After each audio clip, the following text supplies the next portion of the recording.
இறைமகன் இயேசு கிறிஸ்துவில் மிகவும் பிரியமான சகோதர சகோதரிகளே, நண்பர்களே, குழந்தைகளே, பெற்றோரே, பெரியோரே, இந்த நாளை ஆண்டவர் ஆசீர்வதிக்கின்றார். அன்பு தெய்வமே, இந்த நாளை நீர் ஆசீர்வதிக்கும் போது உம்முடைய அருள்கரம் எங்களோடு இருக்கட்டும். இன்று நாங்கள் தொடங்கவிருக்கின்ற வாழ்க்கையை ஆசீர்வதியும்.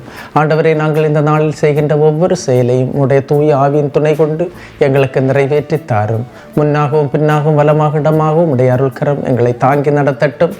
எங்களை ஆசீர்வதி, எங்களுடைய குடும்பத்தை ஆசீர்வதி, எங்களுடைய குழந்தைகளை ஆசீர்வதித்து நீர் செல்லுகின்ற வழியில் நாங்களும் நடக்க உம்முடைய அருள்கரம் எங்களை தாங்கட்டும். ஆமேன்.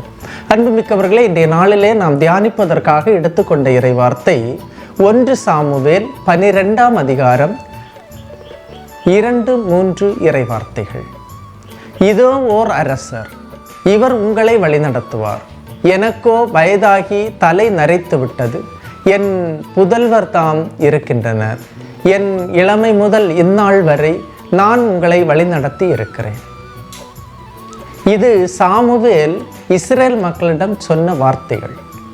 ஒரு சிலர் சொல்வதை நான் கேட்டிருக்கிறேன். எனக்கு வயதாகிவிட்டது, கை கால்கள் தளர்ந்து விட்டது, கண்களும் பார்வை குன்றிவிட்டது, இனிமேல் என் பிள்ளைகள் வழி நடத்துவார்கள். அன்புமிக்கவர்களே, இதை போன்ற ஒரு நிலையைத்தான் சாமுவேல் இறைவாக்கினர் மக்களுக்கு சொல்லுகிறார். அடுத்த இறைவார்த்தை, இப்போது நான் உங்கள் முன் நிற்கிறேன். ஆண்டவர் முன்பும் அவர் திருப்பொழிவு செய்தவர் முன்பும் என் மீது குற்றம் சாட்ட முடியுமா? யாருடைய மாட்டையாவது நான் எடுத்துக்கொண்டேனா?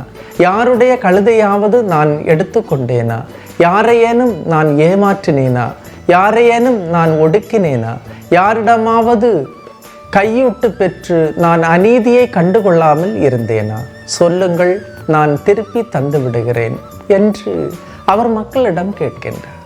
அன்புமிக்க சகோதரமே, ஒரு மனிதனின் நேர்மையான, உண்மையான, நாணயமான, கடவுளுக்கு பயந்த வாழ்க்கையைத்தான் நாம் வாசிக்க கேட்டோம். தனது வாழ்நாள் முழுவதும் நேர்மையோடும் நீதியோடும் கடவுளின் கரம் பிடித்து நடந்த சாமுவேல் தனது வாழ்க்கையை திரும்பி பார்க்கிறார். அதாவது மக்களையும் கடவுளையும் அளவுகோலாக வைத்து தனது கடந்த கால வாழ்க்கையை திருப்பி பார்க்கிறார். என்னை திருப்பொழிவு செய்த கடவுளின் முன் நான் நிற்கிறேன். கடவுளின் திருவுளத்தை நிறைவேற்றி வாழ்ந்த என்னை கடவுள் குற்றம் சாட்ட மாட்டார் என்று ஆணித்தரமாக சொல்லுகின்றார். பிறருடைய பொருளையோ ஆடு மாடுகளையோ நான் வஞ்சித்து ஏமாற்றி கவரவில்லை. யாரையும் நான் ஏமாற்றி பிழைக்கவில்லை. பொய் சொல்லி வாழ்க்கை நடத்தவில்லை. யாரையும் ஒடுக்கவோ துன்புறுத்தவோ செய்யவில்லை. யாரையும் ஏமாற்றி கையூட்டு பெற்று வாழ்க்கை நடத்தவில்லை. அநீதிக்கு துணை போகவில்லை. மாறாக நீதியின் பக்கம் எப்போதும் இருந்தேன் என்று சொல்லுகின்றார்.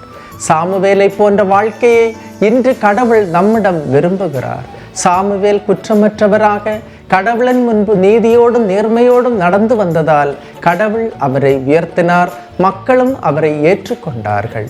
கடவுள் சாட்சியாக அவர் சொன்ன இந்த வார்த்தைகள் கடவுளுக்கு விருப்பமான, மகிழ்ச்சியான, ஒரு நிறைவான ஒரு உத்வேகத்தை கொடுத்தது.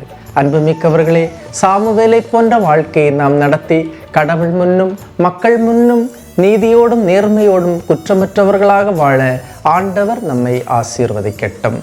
எல்லாம் வல்ல இறைவன், தந்தை, மகன், தூய ஆவியார் உங்களையும் உங்கள் குடும்பத்தையும் நிறைவாய் ஆசீர்வதிப்பாராக.